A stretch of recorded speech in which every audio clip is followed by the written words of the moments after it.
interesting. Mike Spees, he's a staff writer at The Trace. They write on gun violence in this country. Also a contributing writer at The New Yorker, where this piece appeared. Mike, thanks a lot. I appreciate your time. Thanks so much for having me on, Kai.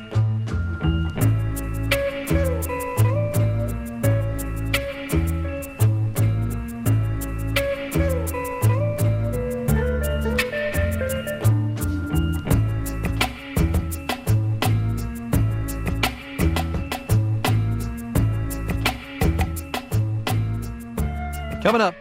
I also work odd jobs. So last year I had 5 different jobs. The real story of employment in this gig economy. But first, sure, why not? Let's do the numbers. Dow Industrial's down 48 today, about a 10%, 26,000 to 511. The Nasdaq rose 17 points, 0.2%, 8,000 to 15. The S&P 500 gained 2 points, about a 10%, 2907. Word that the food giant Kraft Heinz CEO Bernard Hess is out, and that he's going to be replaced by Miguel Patricio, who worked for beer maker Anheuser-Busch InBev. The processed food company's sales have been weak. Also recently disclosed a federal investigation into its accounting practices. Kraft Heinz sliced down a 0.1%.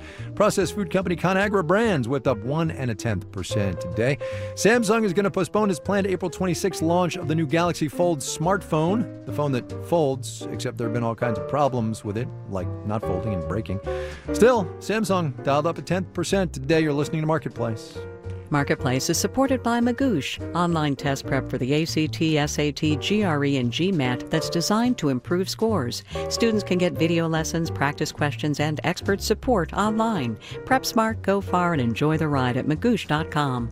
And by the Candida Fund, working to advance individual dignity and sustainable communities through investments in transformative leaders and ideas. Learn more at kendedafund.org.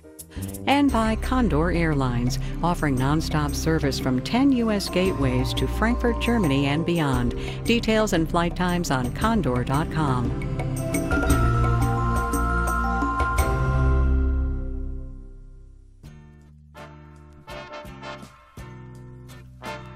Still ahead on Marketplace, we're going to hear from a freelance journalist who struggles to find consistent work. That's as Marketplace continues right here on OPB. Support comes from Tillamook Coast Beer and Cheese Festival at Pelican Brewery in downtown Tillamook in support of Food Roots. More at tillamookcoast.com. Support also comes from Mount Hood Community College, helping transform lives and build communities at 3 locations in Portland and Gresham. More at mhcc.edu.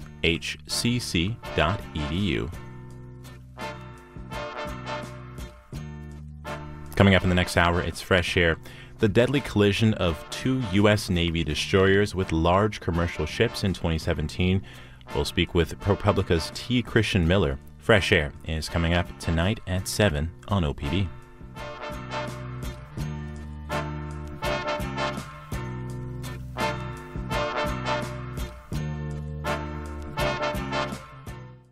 This is Marketplace. I'm Kai Risnall. The big item on the docket tomorrow at the Supreme Court of the United States is a long-awaited oral argument on whether the Trump administration can add a citizenship question to the 2020 census, now just about a year away. Most of us know the census as the once every 10-year head count of who's here, data that's used for congressional redistricting and for deciding where a whole boatload of federal money winds up. But businesses, from retailers to banks to hospitals, use that information as well. In the pages of the New York Times today, in fact, the CEO of Nielsen, the ratings people, called census data foundational. Marketplace's Jack Stewart takes a look at why. Nielsen Global Media's bread and butter is tracking audience numbers for TV shows and figuring out what people buy. Christine Pierce heads up the company's data science and says they're not the only industry that needs an accurate count of how many people are in each household and things like how old they are. Many different businesses use this information in ways that people may not even understand or know. The census is where it all begins. Brian Wallace is from the Coin Laundry Association. Case in point, he says a young business owner who wants to open a laundromat needs information such as, are there a lot of renters in apartment buildings around? We would utilize the demographic data culled from the census to help us determine things like where are the best locations. Same applies for hospitals, cell phone towers and factories. Stephen Ruggles at the University of Minnesota. Walmart just doesn't go build a store where there's no people. There's got to be a certain number of people within a certain distance and that sort of thing. He points out there are other sources of information, like the American Community Survey, but they're all much smaller in scope. Christine Pierce says the 10-year census is the benchmark for good population science, and businesses need everyone participating to make a reliable data set. It's going to make all of our lives a heck of a lot harder if we don't have an accurate census count. There's just no replacement for a good census count. She says the impacts of getting it wrong could last a decade, right up until the next census. I'm Jack Stewart for Marketplace. We've been talking a whole lot about the raft of high-tech IPOs that have been happening so far this year. Lyft, Zoom the other day, Pinterest as well. Here's one that's decidedly low-tech but kind of interesting. A company called Beyond Meat, purveyor of the plant-based but supposed to look and taste like meat Beyond Berger, says it's hoping to raise something north of $175 million through an initial public offering. The company is looking for access to the capital markets because it turns out making a burger that at least tries to resemble the real thing comes at a pretty high cost. Marketplace's Justin Ho has that one. Getting protein from a plant to taste like actual meat is a pretty complicated undertaking, says Kent Kirschenbaum, a chemistry professor at NYU who served on Beyond Meat's advisory board. Proteins that come from plants do not have the same biophysical characteristics that proteins coming from muscle tissue of animals do. The Beyond Burger starts with protein from peas. Giving that the same physical properties as meat, like chewiness and juiciness, that required a lot of costly research and development, says David Hinkes at Technomic. It's not as easy as just the veggie patties in the old days, right? Hinkes says Beyond Meat's strategy is to appeal not just to vegetarians, but also to meat eaters who might want to ease up on occasion. In fact, there's already a market for plant-based alternatives, especially in Europe and parts of Asia. This actually is more developed in other parts of the world than it is here in the States. Beyond Meat says it plans to use the money it raises through its IPO to set up more manufacturing facilities and conduct more R&D. Kent Kirschenbaum at NYU says getting bigger could help it figure out how to make fake meat from something other than peas. We've just scratched the surface on the types of different plant materials that we could source as ingredients in these sorts of products. He says Beyond Meat has plenty of other challenges to overcome. Right now, a half pound of Beyond Meat retails for $7 at Whole Foods in New York. Even so, the company lost $30 million last year. I'm Justin Ho for Marketplace.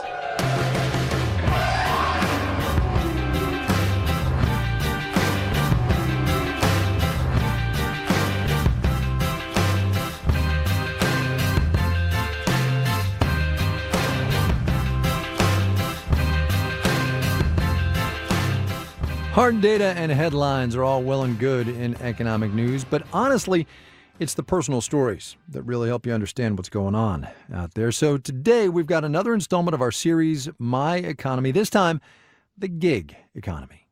My name is Jennifer Mabry, and I'm a freelance journalist. I attended an HBCU, historically black college in Mississippi, for undergrad, my parents' alma mater. I did know I wanted to get an advanced degree before I started my profession, so I applied to schools in D.C. and I received a full fellowship to earn my PhD in communication.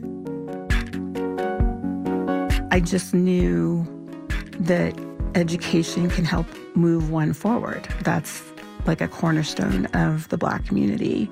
You know, if you get your education, you have upward mobility in America. So I didn't think that it would hinder me in any way. I thought it would help me. I make my living freelancing.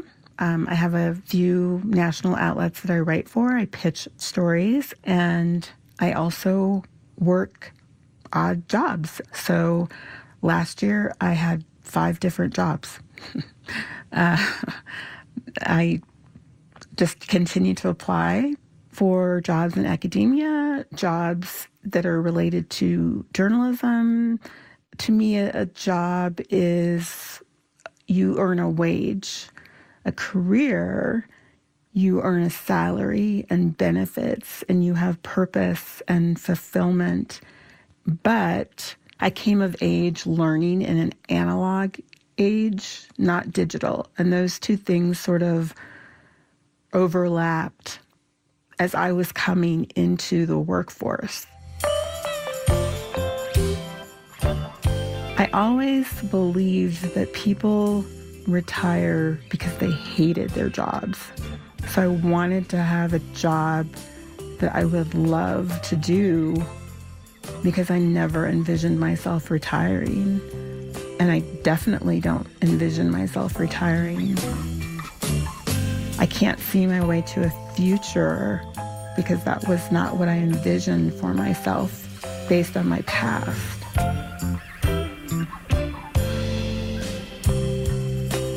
Jennifer Mabry, freelance journalist for our series My Economy. We can only do this series, if you help us out. So please share your story with us at marketplace.org.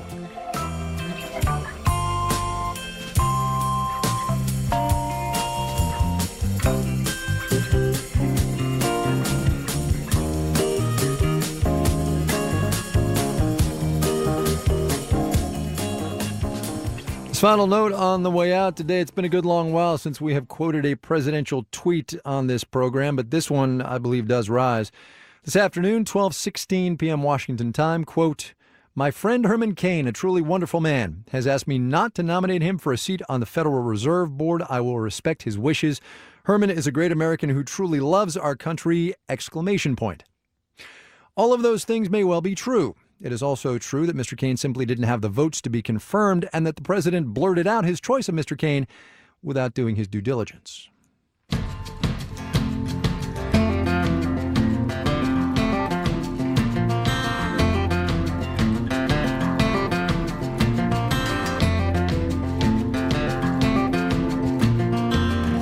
Marketplace is supported by Progressive Insurance, offering a way to buy home insurance with their Home Quote Explorer tool. Custom quotes and rates are available online. Learn more at progressive.com or 1-800-PROGRESSIVE. Now that's Progressive.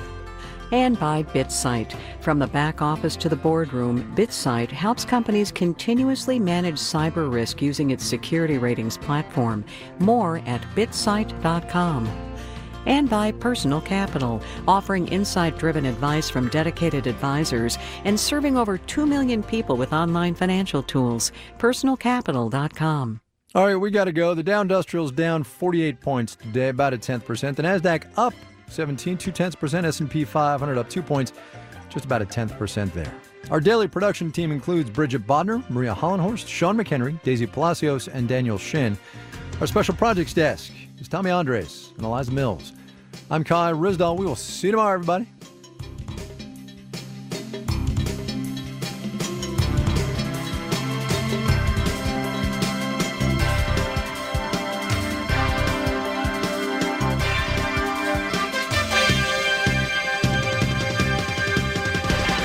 This is APM. Thanks for being with us for Marketplace on OPB. Support comes from Providence Health and Services, believing health is a human right and partnering to improve community needs like housing that influence health. Learn more at providenceoregon.org. Fresh Air is up next on KOPB-FM Portland, KOAB-FM Bend, KRBM-FM Pendleton, KLBK from Baker City. I pledge allegiance to the flag of the United States of America and to the republic for which it stands, one nation, under God, indivisible, with liberty and justice for all. Thank you. Roll call. Councilmember Caldwell Wagner. Here. Rhodes. Here. Fitzpatrick. Here. Randall. Here. Walker. Here. Patrick. And Mayor Crampton. Excused. Don't have any additions or amendments to the agenda? We do not. Okay. Do we have an adoption of the consent agenda? I move that we adopt the consent agenda as written. All in favor, say aye. Aye. Second. Aye. Did we get a second? I'll second. Okay. Now you can call for the vote. All in favor, say aye. Aye. Aye. Opposed? Passed. Thank you. Public hearings? We have none. Okay. Action items? No committees. No committees. Action item B, approve small city allotment agreement for paving Forest Lane. Yes, as you know, we've received the small city allotment grant again this year, $100,000, coupled with the $10,000 from Crestline and the $60,000 from the city funds will help us pave Forest Lane from Wanapah to Hammond. We'll talk about the scheduling after these good people here talk to us, but that's I need approval from you to sign the contract. Is there a motion to approve the contract? Yeah, I'll move to approve the small city allotment grant for $100,000 for the purpose of paving Forest Lane between Winterbottom and Hammond Avenue. I'll second that. All in favor say aye. Aye. Opposed? And I will abstain. Motion passes 4-1. Okay. Thank you.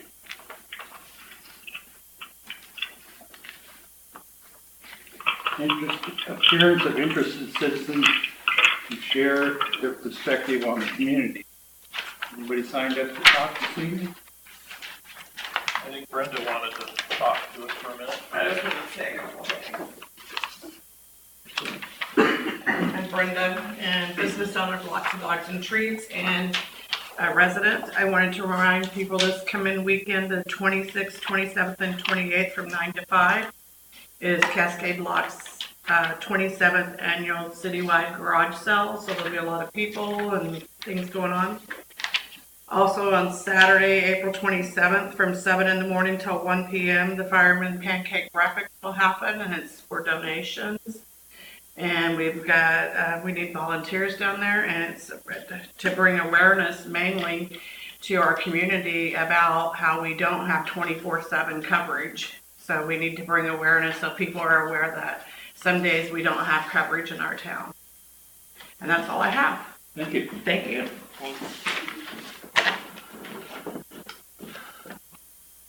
City committees?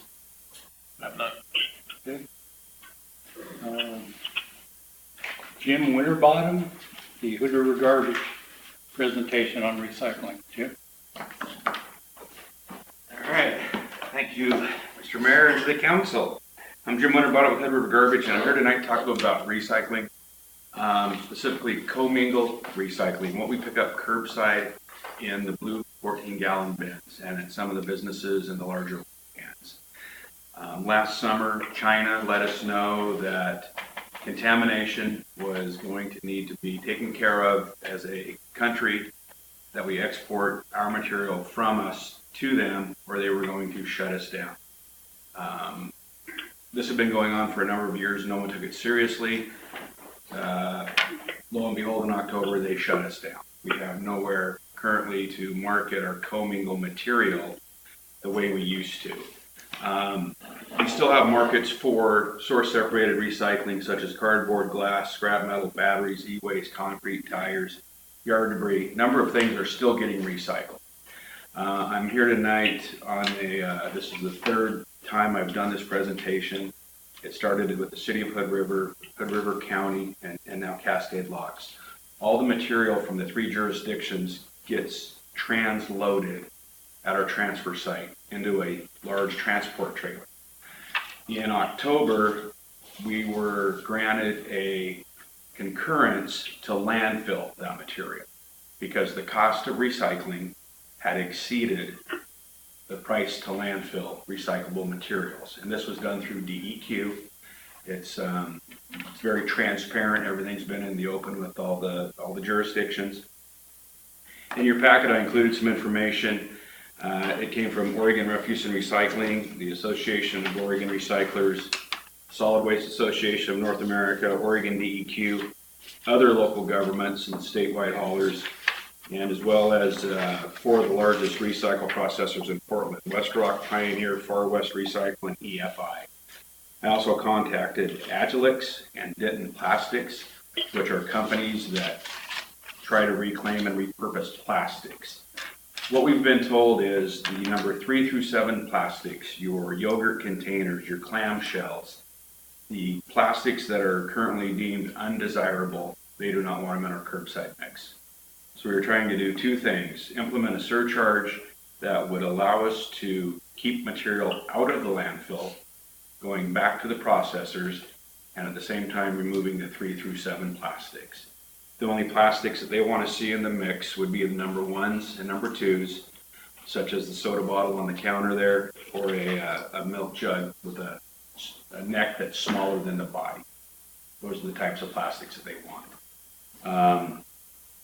There's been a couple work study groups. Mr. Zimmerman's been in on Tri-County recycling and some of that information as well. And the surcharge that we're looking for, it's not a rate increase, it's a surcharge that would have to be reviewed at least annually. And that would be a 2.61% surcharge at current markets.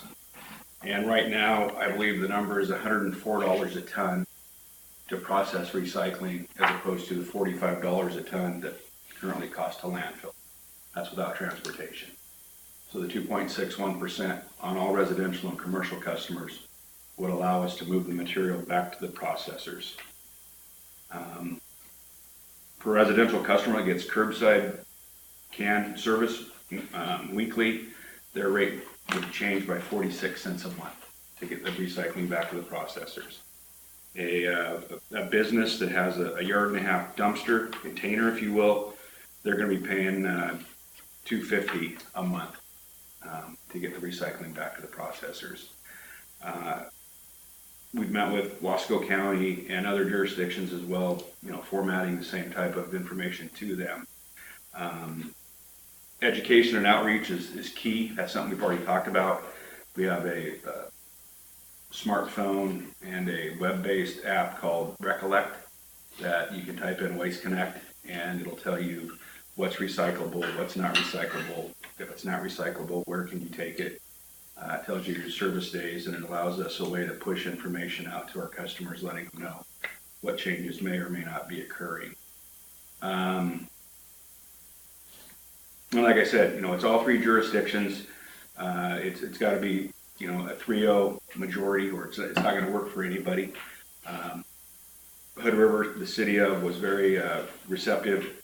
Hood River County took it from a work session item, and they'll put it on their business agenda next month's meeting on the 20th. So I'm here to present the options to you folks and to answer any questions that you might have.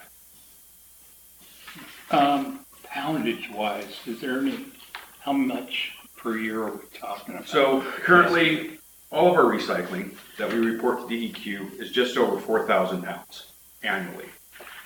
The commingle mix is making up 25% of that, just over 1,000 tons.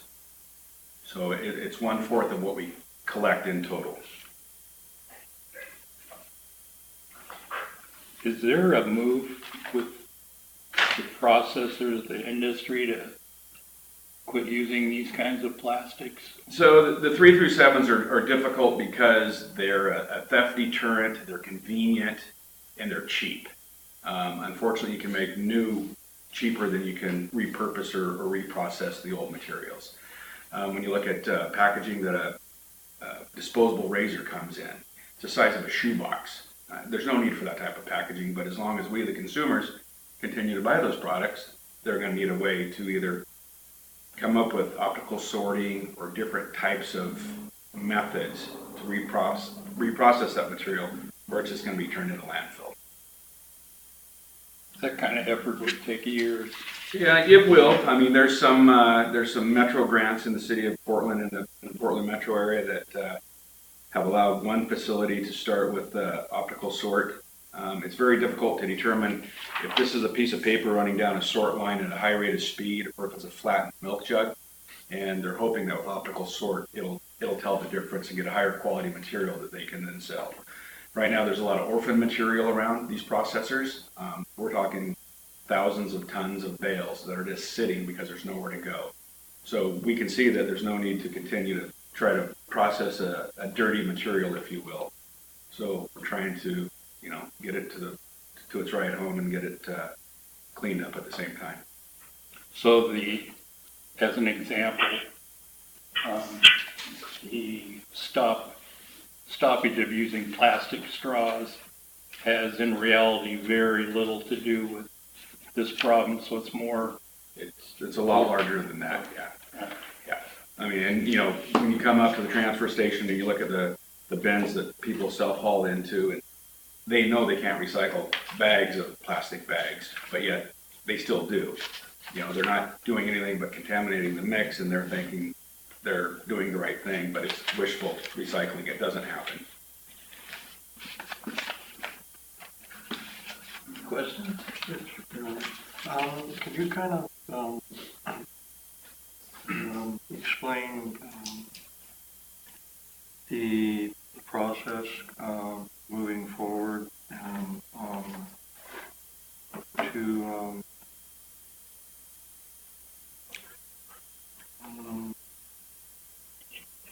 to educate people, the process you're going to use to educate people on the difference in the material and the changes that have to be made in order for the industry to run. Yep. So can you kind of go over I will. that a little bit? Yeah. Well, some of the jurisdictions have completely shut off curbside recycling, and by that I mean Southern Oregon and on the coast, and they make you bring your recycled material to a transfer station. Most of it's pay as you throw. So you either have a small order or you have a large order and you pay accordingly. And they sit there and watch you sort that. We don't have that capability. We would rather catch it at the curb before it gets back to us. So between the app that we can send and push information out on, our website, and it's going to require us to come out with oops tags that if we come up to your place and you have material that's not acceptable, we're going to tag it and leave everything. And then when the guys take the picture of it, we'll send you an email saying, hey, counselor, you got some clamshells in there. We're not going to accept your material. It's going to take a while. There's no question. Oh, yes, it will. No question. I think education is a gigantic. And then we have a couple different flyers that we're going to, do call blasts and email. And then we'll have different ways to inform people that even if you don't have a smartphone, if you get onto our website, it'll walk you through the process as well. All right. As members of the Tri-County Hazardous Waste group, we help with a flyer or 2 flyers every year that goes to everybody in the 3 counties. So that's an also a visible way. I know what my wife looks forward to it. She sticks it on the refrigerator, so we know what's good and what's not. So you can send information with your billing, and then also your truck driver can leave information, like a pamphlet or something. Also, right? We have a couple different flyers. The one Mr. Zimmerman was referring to is the one that Tri-County produces, and then we pay the postage to get it to Hood River, Wasco, and Sherman County. And then we have smaller flyers that we leave curbside. And the repeat offenders, I'm not sure what we're going to do with them, but we'll track them and kind of let them know. We understand that not every address the adults take the material out. We get that. Sometimes the younger folks help us and gets in the wrong bin from time to time. So you're saying these items that you're going to take pictures of that you don't accept, we're just supposed to throw them in our trash? Mm-hmm. There's no, a garden hose, it may be recyclable in some form if you want to drive it to a processor of that type of rubber material, but it's not in our curbside mix. Processors will be. And you're talking, we do 4,000 tons a year. They're running 10, 12 tons or 12,000 tons a day. So the number that we contribute is very small, and that's even more of the importance that we need to make sure it's a clean product to get, not top value, but to get charged less for. I have one other question. Can you tell us what the industry is doing for the future to revitalize the market that we lost in China?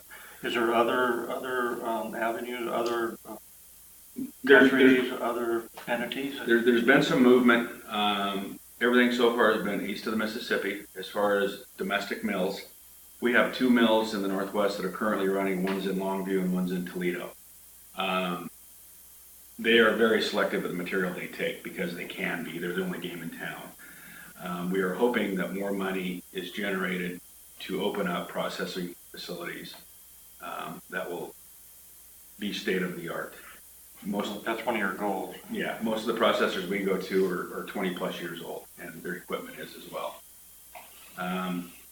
We just don't want it to go the way of other areas where they just give up on it altogether. We don't think we want to do that by any means.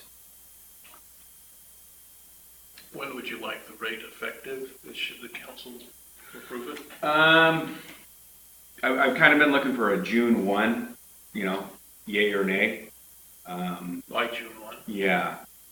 And the question's been asked at the other two meetings, how soon can we do it? It's just a matter of the truck and trailer, instead of going east on the gorge to the Wasco County landfill, it will go west down to Portland. I mean, we haven't changed anything that we've done. So you want this council to pass a resolution in May? If they choose to, yeah. Effective June 1st? Yeah. And I'm just kind of throwing that date out there, but it's got to move one way or the other, but that's just kind of what we're using with the river and the county as well. Anybody have any issues with that? It'll allow people in the public to come make comments or anything like that? It's a good idea. We'll have a resolution at our May 13th meeting. That's the only meeting we're going to have in May. We'll put it together. Okay. If any questions come up, feel free. Gordon can email them or however you guys want to do it. Okay. All right. Thanks for your time. Appreciate it. Thank you very much.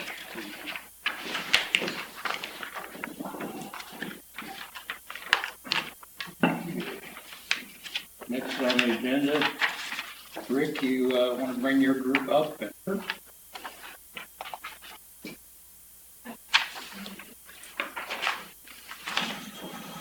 Good evening. Thank you, Council. My name is Kristen Stallman. I'm here with my coworker, Rick Garrison and Caitlin Jackson.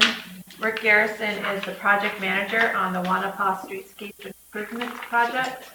I'm helping him out, and Caitlin is our community affairs coordinator. So tonight we want to provide you an update on the project and ask for some advice on getting the word out to the community, and then share with you another exciting date that's along the summer. So I will just do a quick overview. Rick is the man with all the answers, and so he can answer any specific questions you may have. But in 2017 was an exciting year for ODOT. The legislature passed House Bill 2017, and in House Bill 2017, the bill was called Keep Oregon Moving, or it was about transportation package for Oregon. And in that transportation package, the city of Cascade Locks received $750,000 for Wanapa streetscape enhancements. Last year about this time, I think I was here about the same time because I remember hearing about the garage sale that I wanted to come to. We were trying to figure out what streetscape enhancements were. So we spent some time with City Council talking about the scale of what we could get for $750,000 on Wanapa Street. And City Council settled on ADA ramp improvements from Toll House Road to Forest Lane. That was important because really the city wanted to pave Wanapa Street. Paving was considered key. The rules say that if you're going to pave a roadway, you have to fix the ADA ramps, bring them up to standard, make sure that they're accessible, you have the right grades. So the $750,000 would pay for the ADA ramp upgrades, and ODOT has agreed to come in behind and do the paving, the maintenance pave on Wanapa Street. So it was a really good, exciting decision that you guys made. And then we signed a memorandum of understanding in May 18th in 2018, and our director, Matt Garrett, came out with Mayor Tom, and they signed the piece of paper, so we have that. So once they did that, Rick has been working on the project. He's hired a consultant team to come in and design the ADA ramps. And so today we are at 30% plans, which is the design verification package. So last week we met with your city, with Gordon and some of the city staff to talk about the utilities in the roadway, and kind of working through what we have on paper.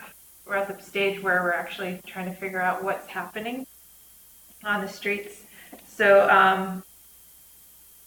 We are looking, so the ADA ramp upgrades include curb extension and bulb outs on the south side of Wanapa Street. The north side stays, the curb line stays where it's at. And the reason for the curb extensions on the south side is we didn't want to go in and have to buy it right away. So it allows us to put in the right grade the sidewalks accordingly. So we wouldn't have to go in and acquire right away for the project. It also has a secondary benefit where it narrows the roadway and helps slow traffic and provides a shorter distance for pedestrians to cross the street at key intersections. With this project, we're looking at doing some crosswalks.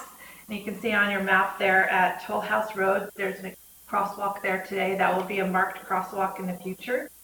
Regulator Street, in front of the ale house and the post office, there will be up 2 parallel crosswalks right at that intersection, which will fit nicely with a new Gorge Hub parking lot by the post office there. That will really enhance the core of the downtown.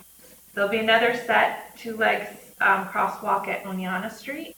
That will be we're coordinating with the development going in there with Gorgeous Brewing and across from the East Wind area at that section. School Road will have a crosswalk. Actually, we'll be closing a crosswalk, which means we don't have to put the ramps in one section. We're going to try to get the kids and everybody crossing in front of School Road at one crosswalk, which will mean we'll have to put up a crosswalk closed sign on one leg of those intersections, and we won't have to install the ramps on that one. And that was looked at by our traffic engineers for site visibility. It's a safer crossing if we direct them to that location. And we're really working hard and trying to minimize the impacts to the city-owned utilities. And that's basically the water lines, the fire hydrants, the street lights. So that's what we're at that phase right now, where we're laid out the ramps, and we have our engineer and the city guys who know where every single vault meter is, looking to see like where they can move it to minimize the impact. So we're working hard to do that right now. And that's going to continue as we move forward on the design and we lay out the right-of-way lines and get some more of the grading on there. We are looking at construction staging and what makes the most sense and what's most efficient. So the way the engineers are laying it out right now, it would be good to do one side of the road, so they'd start on the north side. We're required to keep the sidewalk or pedestrian access open through the construction, so we're going to take some of the parking and put the pedestrian access through some of the parking areas. So when we were doing construction, I just want to put a heads up, so we'll impact parking, but we're doing it on one side and then we'll flip and do the south side after the north side is complete. So those parking impacts would only be on one side of the roadway. We really want to do what's right, and that's taking a little bit of extra time. That's that coordination and making sure we're putting the light fixtures where they need to go and the ramps are, and it takes a little extra time to make sure we're getting what we want out of this project for what the city wants, because this is really about making your city nicer and better and more safe for pedestrians and for the vehicles driving through town. So one of the questions we have for you tonight is the construction schedule right now is we're really pushing hard to get it paved by October, and I'm sure as Mr. Walker realized, paving in October in Cascade locks can be a little bit iffy. But our director and our Region 1 manager really are pushing for Rick to get the schedule out that way. But one idea, and that would mean summer construction. So we know you have a lot of events in town. Summer is a busy time in this community, and we're trying to work around the different schedules. But one of the ideas that came up at the last meeting is maybe if we don't start the ramp construction, push it off to Labor Day. It would take a lot of pressure off the downtown during the summer, so that we have that construction happening at the peak season. So that's something we're investigating. I just wanted to hear from you if you thought that was a good idea, or should we push forward? If we delay to Labor Day, we likely would not get to pave until the spring, to when the weather got better. So we would have the ramps installed. That can be installed in the bad weather. They do concrete work, and not like through the fall and the rain. That doesn't matter as much, but it means that the paving wouldn't occur until the springtime. But right now our schedule is we're really pushing for October unless we hear otherwise from you guys. If we should delay that schedule, or it's also maybe our project, but we felt that would give us a little bit more time to do the right thing and make sure we have the project pulled together and all the, it kind of buttoned up a little bit more. A couple of questions.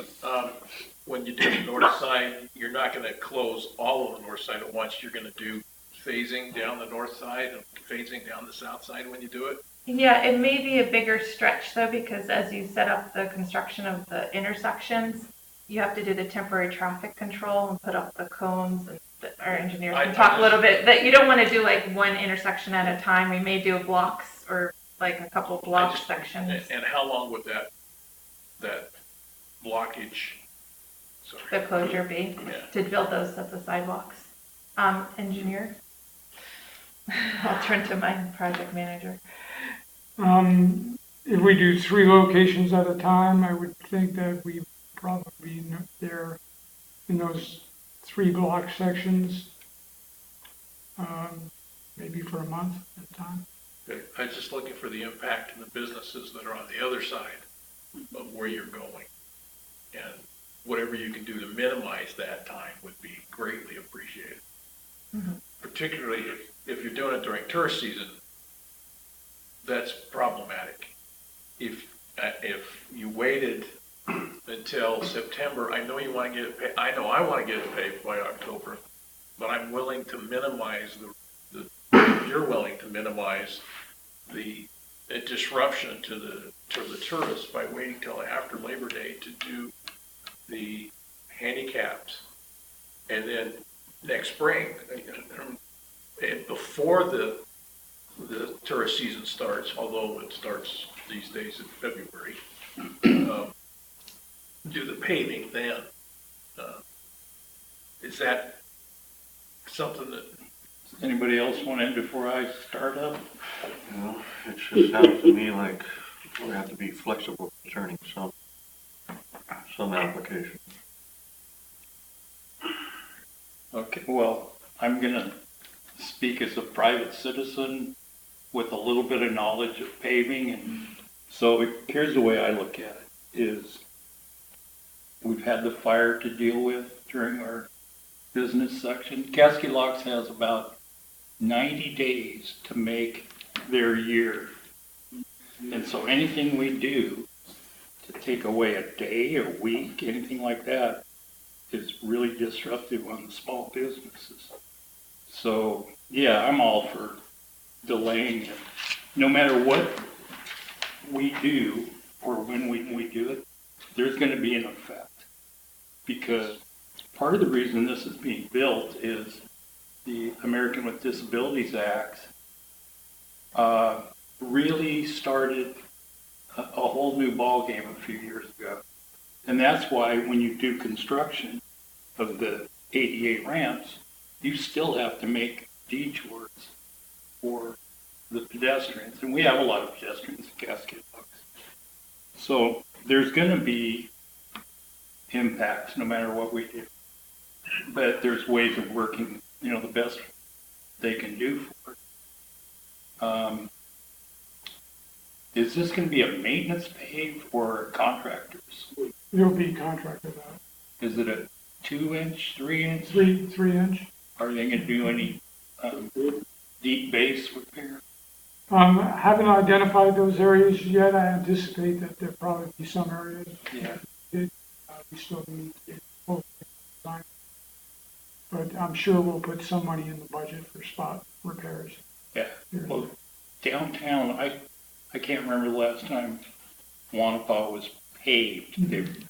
Different people have patched it, but I don't recall the last time it was ground out and paved. And my guess is that once we grind off 3 inches, you're going to find all kinds of neat stuff that's going to need to be addressed. Yeah, so we'll budget, how we do a certain percentage of total surface area. Deeper treatment, like I said. Once you get the curbs in and paving begins, what's your engineering estimate on how long the total job's gonna take, paving-wise. You're gonna do one direction and the other. Right. I anticipated that we can probably have it paved in a month. 30 days. Okay.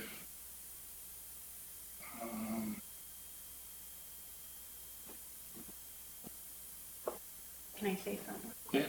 I work at Cascade Box Sale House, and right across the street from Locks of Dogs and Treats, and then Brigham's Market's right down the street. Any little thing does disrupt us. Last year, I don't remember what it was, but spring break, there was something at spring break, and we were all ready for a good spring break, and then there was just nothing. It was right after the fire, and it was really difficult, and there wasn't a lot of communication. So I would really like a lot of communication, maybe talk to the businesses and see when would be a good time for them. Brenda's here, and just reach out to them and say what might work. They know when they're busy and when they're not. How's the best? That's why we have Caitlin here today, because we're thinking about if there's an existing meeting of businesses that you guys meet at, or should we set up a separate meeting for the businesses on Wanapa, or how do you think the best way to kind of coordinate business owners would be? I'd go talk to them. There's not very many of them. Like, set a time to go chat with them and ask what they think of it, because it was really hard last year. It's not going to be easy, but I can say though it's going to be awesome when it's done. So I'm excited for it. It's like for the short time. It's going to be nice to be able to like cross and go back and forth from the post office carrying tons of packages, which I do all summer long, and actually have people stop for me. Now be careful. We're just going to put the crosswalks in. That doesn't mean anybody's going to obey. I know, but it would be nice to have people Mark, be able to see the crosswalks. And the other thing you'll look at is we actually have 2 streets right now. There are 2 approved crosswalks. We're going up to 6, but they're also putting the ADA ramps throughout town so that if we get another crosswalk that needs to be put in, the ramps will already be there. We just have to do the signage and the paint. So we're trying to look ahead. I mean, I keep telling them 6 is not enough. I want 8.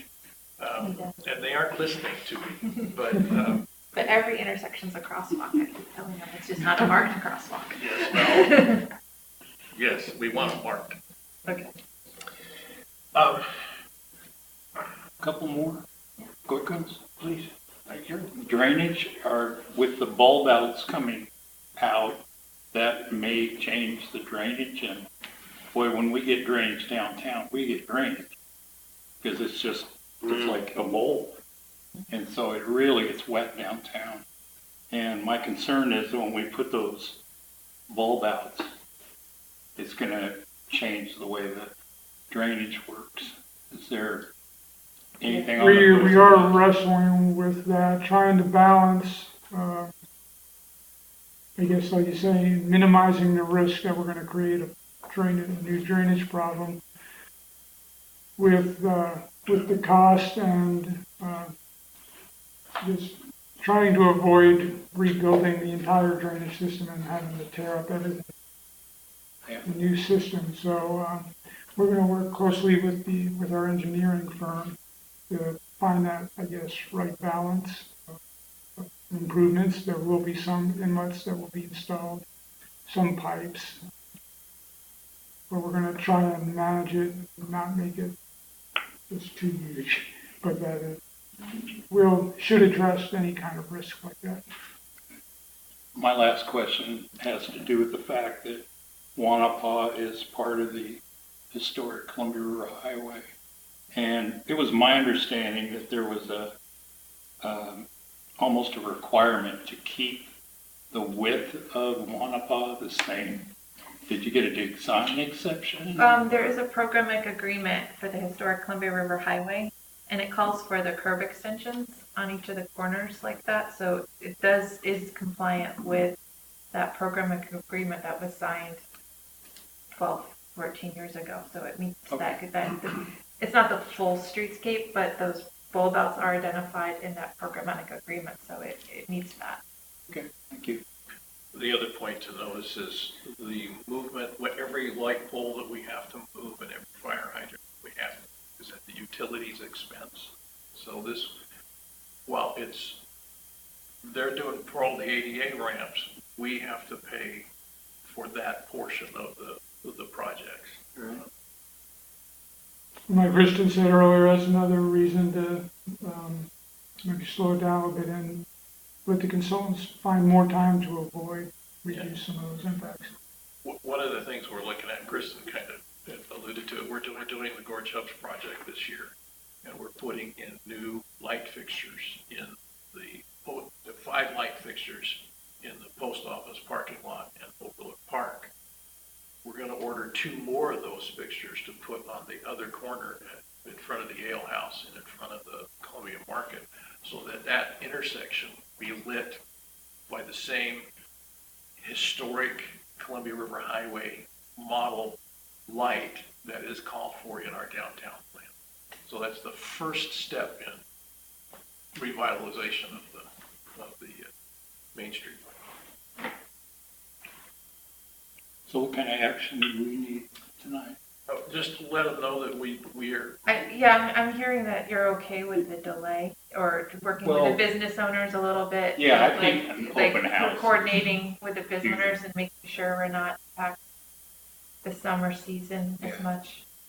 Yeah, because like I say, we got 90 days to make our year, and one day. Yes, because Rick and I have a meeting next week to kind of talk over the schedule at ODOT, and we can bring that message back to our folks and let them know. After Labor Day would be the best time between Memorial and Labor Day, if that's the 90-day period. If we could avoid disruptions at all, that would be good, and then minimize the disruptions after that. I think council supports that kind of. Thank you. Yeah, after the last 2 years, I know the citizens that own businesses are a little apprehensive about more turmoil happening downtown. That's what they see. But the finished project will help the business. Absolutely. Yeah. It'll be very nice. I've seen it before in other small cities. And now you're talking about the effects of the construction. Yeah. The other comment to make is we just approved the small city allotment to pave.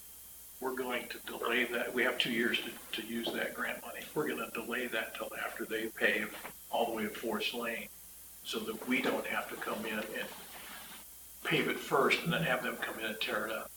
So, because they change the intersection or whatever. So, I appreciate you approving the small city allotment grant, but we're going to delay that till after ODOT gets done. Just makes sense. Before you run off, I want to thank all the hard work you've done on the trail. I mean, it's great. People who have lived here all their lives are getting a better chance to get out. That's my last thing I wanted to mention to folks. So mark your calendars for August 3rd.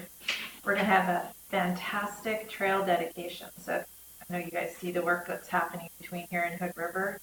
This next section of trail is amazing. And so I want all folks in Cascade Locks to come out and celebrate with us, because once you go out there, it's going to be fantastic. So August 3rd is the dedication of the Wyeth to Lindsay Creek section of trail. So it's going to be so nice. But yeah, once it all comes together, and we're actually working on the tunnel right now, the Mitchell Point Tunnel, and we have grants in to do the rest of the trail connections. So pretty soon you'll be able to ride into Hood River. Then you'll get lots of pedestrians and lots of bicyclists. So thank you for all your help on that and all your letters of support over the year. Thanks. Thank you. Thank you. Thank you. Thank you very much.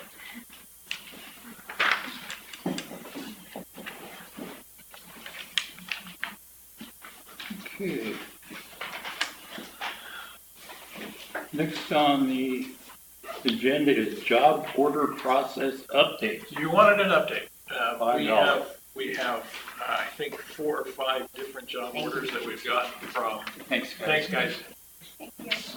From the electric department, and we're trying to work through the system. What we have found is our employees are our line staff is adverse to doing paperwork, so it's like pulling teeth. But we're running through some guinea pigs to make sure that it works, and that's the update. Slower than we had hoped, but it's going to be okay when we get everybody trained. Okay, thank you. Thank you. City Administrator report. Don't forget the City Council budget meeting on Wednesday, the training. If you've been through the budget process before and you don't want to come to the training, that's okay. It's for new counselors or anybody on the budget committee that wants to get refreshed. But our budget committees will be meeting on May 1st and May 8th, beginning at 6:30. Number 2, corrosion control treatment project. We held the pre-construction conference at City Hall last week with representatives from all of the contractors and subcontractors and the state who is financing it, and to run through all the paperwork and do everything to get that project started. They will be mobilizing this week and beginning construction movement on the property next Monday. Gorge Hubs project we talked about. We held a pre-bid conference on Thursday. We had 2 companies attend that pre-bid conference. We had 1 more on the phone. The bids opening is May 2nd. Just to remind you, as we saw in our corrosion control project that came in $215,000 over budget, unless we're really lucky, this is also going to come in over budget. So I have begun discussions with the EDA, the USDA, that has some community facility dollars available. We can get up to $50,000 with an 85% match. Well, $300,000 of the project just works out to be 85%. So if they can determine the Gorge Hubs is a community facility, by their definitions, we might be able to get that money to cover whatever overage occurs. I'm not making any promises, but we're working on that. Otherwise, we'll do some value engineering to try and get the costs down. The other thing we could also do is we have monies available from our Parks SDC fund. This is a park. We can use some of that money to cover any overages if we have to. But again, we get the bids, we'll bring it all out to you for inclusion. We had Betty Stansberry, who was the director of the Oregon Department of Aviation, in town a couple weeks ago. She worked at looked at the airport. We went over the Echo Northwest study that suggested that we could do upgrades to the airport while reducing the land area. And she's going, there's 10 acres there. What do you want to do? Give us a proposal. So in discussions with the port and the city staff, the number one problem in the county is housing, for workforce housing. And we'd like to go back to Director Stansberry and say, you know, you can give the land to the city, and then we're going to go to the Regional Solutions Office saying, you know, we need housing. How can you help us finance housing so we can buy down the cost of the project, put in workforce housing, or not necessarily apartments. We'd have to rezone the property in any case. But are you interested in working with the Department of Aviation and the Oregon Department of Housing in trying to put together a package to get some, not low-income housing, but workforce housing, like teachers, the employees of all the new businesses that are coming? It would not be Section 8 housing. It would be, again, affordable housing for essential personnel. Or do you just want to tell the Department of Aviation, sell the property to a developer and let the developer do it? Or I don't, I know it's coming at you out of the blue, but can we give the direction, or at least start down the path of talking to the Department of Aviation about using that property for either commercial or residential development? Thank you. I just wanted to bring to everybody's attention that there's a lot of people in this community that have a high value on that ball field and look at it as recreation for the community. So I don't know if it'd be a tough sell to develop that baseball field, or if there's a way to scale this down and develop the property, the other property, and then keep the ball field and put it in our new, maybe our new recreation department that might be coming back to life. And there's different options. That's a great question to ask. If we could always move the ball field back to the school grounds, more centrally located. But again, that's all to be determined. You're going to have to keep the driveway into the. All I know is with whatever way we go, we're going to rough it better. Welcome to government, Richard. I know. I'm just saying. I'm just putting it out there so people know that. That's a good point. Glenda? You go ahead and say, I'm good.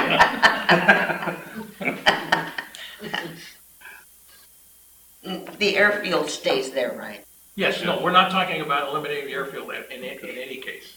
Just 10 acres in the front. Yeah, the state owns about 42 acres total, and they really only need about 25 for the airport. And there's that up to 17 acres. Now, part of that's on the north side of the airport that nobody's going to develop, but this 10 acres yields, after you take out street access, only about 8.5 acres for housing development, and you could zone it single family residential and get 6 units per acre, or you could do multiple or medium density, a little higher, or you can do it high density and put in apartments. Again, that's to be determined when we do change the zoning of the property. Right now it's zoned public use. And because it's zoned public use, the Department of Aviation can give it to a public entity, i.e. the port or the city. They couldn't sell it to a developer at this point unless it was partitioned and rezoned. But you would be looking at 45 to 60? On 10 acres, yeah.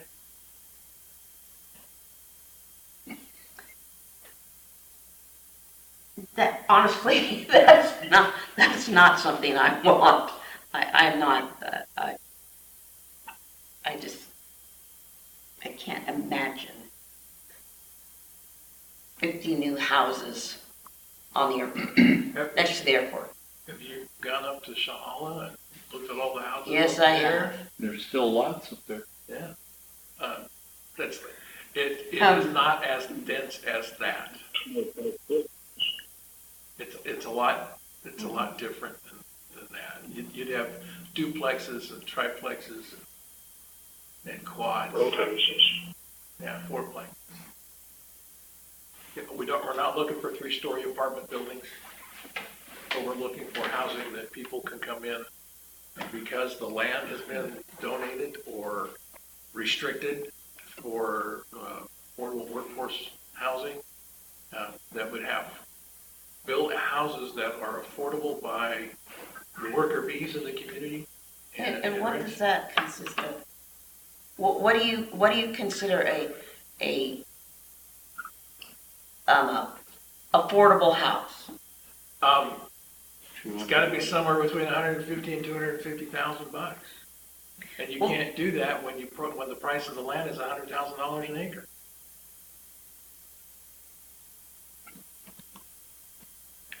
So there's always a possibility to commercially develop some of it too? If you zone it for commercial use, yes, that will be up to you when we come to the zoning issues.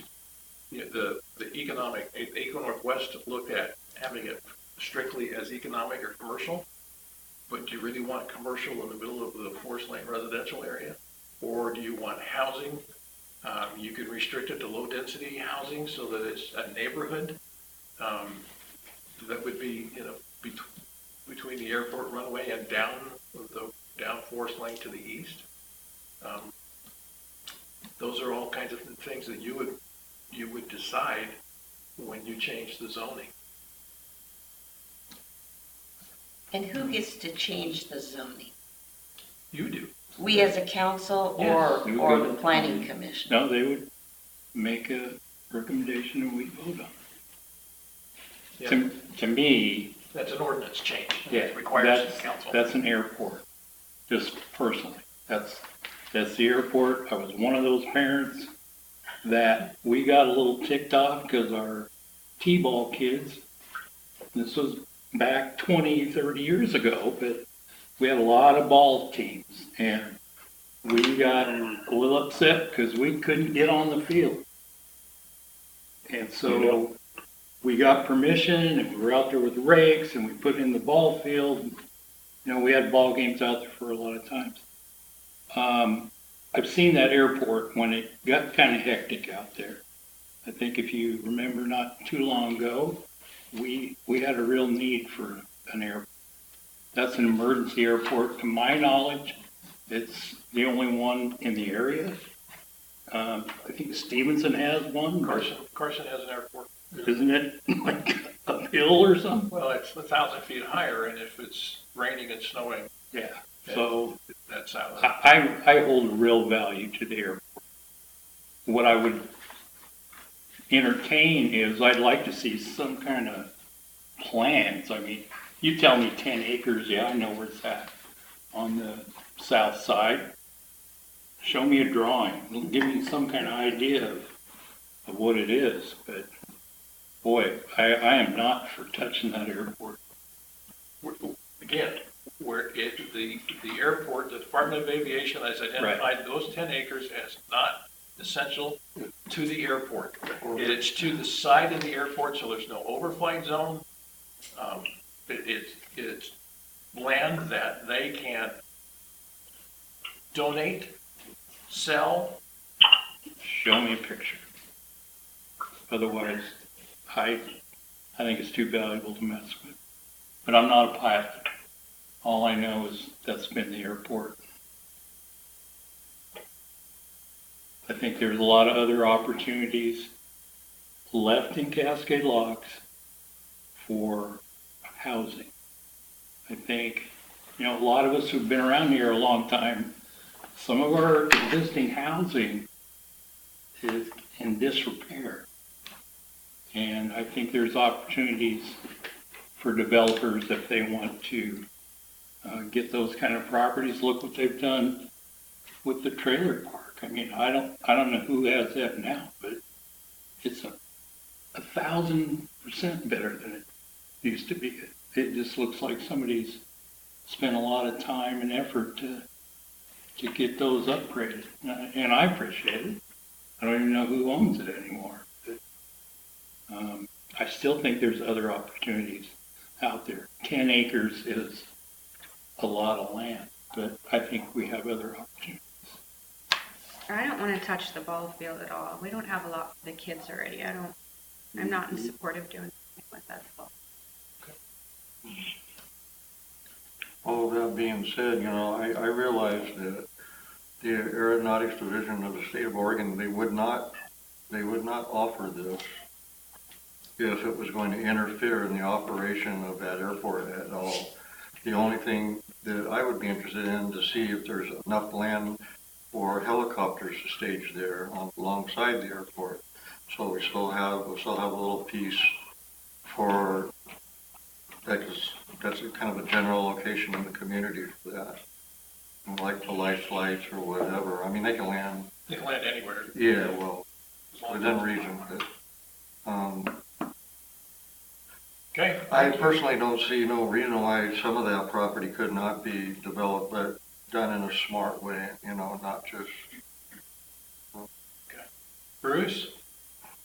Yeah, well, I'm interested in pursuing it as we don't want her to do anything else with it or recommend that something else be done where we don't have a good say in it. I mean, I can remember the ball field too, when if we didn't have two, then you weren't getting on there because we had like 3 boys leagues and a girls league. So yeah, I would be in favor of keeping the field. But I am also interested in maybe seeing a proposal of what we could do without impacting those things and utilize that land. Okay. So I guess what I'm saying is I'm in favor of pursuing it, but don't want to make any decisions about what to do with it right now. Sure. Makes sense.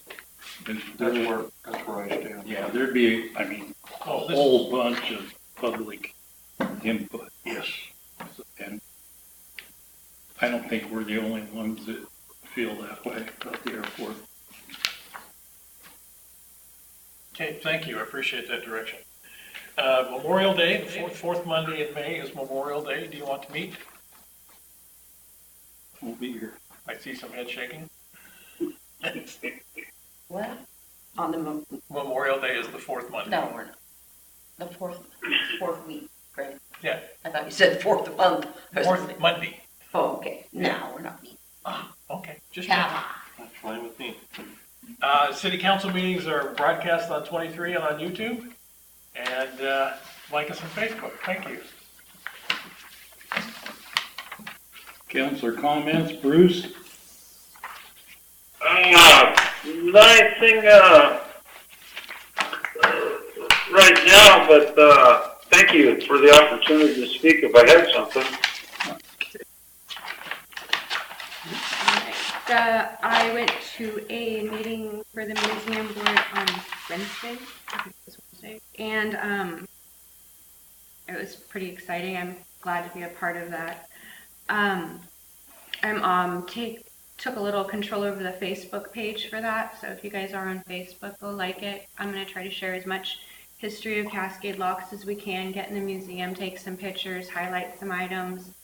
If people have suggestions, I'd love to hear them. If you have old photos, old stories, I'd like to get some more attention on the museum. We're also going to be trying to do I don't know if everybody got that in the mailbox, the Interpretive Center. Kind of cool. I'm excited about that. There is a public presentation on May 1st, 7 to 8 at the Marine Park Pavilion. There's going to be food, beverages, bring ideas, questions, thoughts. It's also our budget committee meeting, so... I can't be there, but yeah, if you don't feel like going to a budget... Turn the budget meeting. Also, thank you, Brenda, for the garage sale weekend. Looking forward to it. I know there was something else I wanted to say, but I can't remember. That's it. Richard? No, I really don't have anything tonight. Just stay safe and enjoy our garage sale weekend next weekend. That's all I got. Brenda? I didn't say it when ODOT was here, but I want to make sure that they understand. I mean, a lot of, like for instance, when they build a freeway, I personally don't believe they ever drive that freeway, or they would know where things are and what things need to be done to, fill this pocket, fill that pocket. I want to make sure they understand that. We do have, I was glad you brought up that drainage thing, where the water runs down our road. They wouldn't know that. They actually do know that. They know where the current drainage is, and they have the ODOT staff that is here in town is talking to them. They know where all the stormwater are. They know, and when we had our preliminary meeting, we talked a lot about the drainage, and if you put a bulb out here, where's the water going to go? And how are you going to correct that? So they are aware of all of that, and that's what the engineer's job is to. Well, I just want to make sure that that's, and these bulb outs, is that going to affect in wintertime when the plows come through and they rip the bulb outs out? Come on. Come on. That has been a point of contention. The ODOT staff that is here in the office doesn't want them, but because it's required by judicial court order, the only way they're going to do it without buying property is to do the bulb outs. Now the bulb outs are only 7 feet. They don't go out into the travel lanes. They don't even go out to the bike lanes. And quite frankly, when they're plowing, if they just slow down, they're not going to run into them. So there are ways that they can mitigate it. I know you're laughing, but if they're... I invite you to ride in a snowplow. Oh, I have. You know, they don't plow the parking strip. No. They plow the travel lanes, and they aren't close to the travel lanes. So, but they're aware of all of this. The question is, you know, the 3 or 4 or 5 snowfalls that we have a year. I mean, this year they didn't plow hardly at all, even during the snowstorm. January 2017 is a different story. You know, we had 24 inches. Well, I know some municipalities before winter hits, they have to go put stakes out. Yeah. Well, that's a good idea. I mean, just on my little street, I have a manhole that gets smashed every year when they plow the road. I mean, it brought that backhoe right above the ground. You know, so I'm just saying. No, we appreciate that, and they are aware of all of that. Yeah. But yeah, I just want to make sure, and I know they know what they're doing, but sometimes people know too much of what they're doing. Do you know what I mean? You know. Think about that. You know what I mean, don't you? I mean, sometimes you gotta just take a little look, step back and take a wider look than just this has to be done, then that has to be. I'm kind of a simple person. I want to thank the staff. Thank you. All the time. You do a good job. That's all I got. I also want to thank the staff. Thank you very much. And thank you for going to the meeting and representing us. And I want to thank our guests tonight. I hope they realize how important every day of the tourist season is. Yes. I'm sure they do. I want to thank the businesses for their patience as we get through all these projects, but the end result is going to be better for all of us. That's all I have. Other matters? I do have one. Okay. We're putting the final touches on the budget. It is very tight this year because health insurance has gone up, PERS has gone up. The council has 3 goals that they put on there. One was housing, getting a rare student to help us figure out how to get volunteers and how to get housing for those people that are coming. Code enforcement, putting a part-time code enforcement officer and having a program to enforce that code enforcement, if you will. And the third area was trying to get a 4th paramedic. Can you prioritize those 3 for me? Which would be your most, if I had to choose between adding a 4th person on the ambulance versus adding a code enforcement officer, which would you choose? Without a doubt, the EMS. Is that paramedic to me? What makes the most sense? Again, I'm looking for your direction because that's how I'm going to build the budget. I can put all 3 in the budget, but the budget won't balance, and I can't do that legally. So I just. Well, personally, I think that the code officer position every year gets this community gets to a point where it gets really crazy in the summer, and I think this is going to be the worst summer for migrants and for homeless people and everything.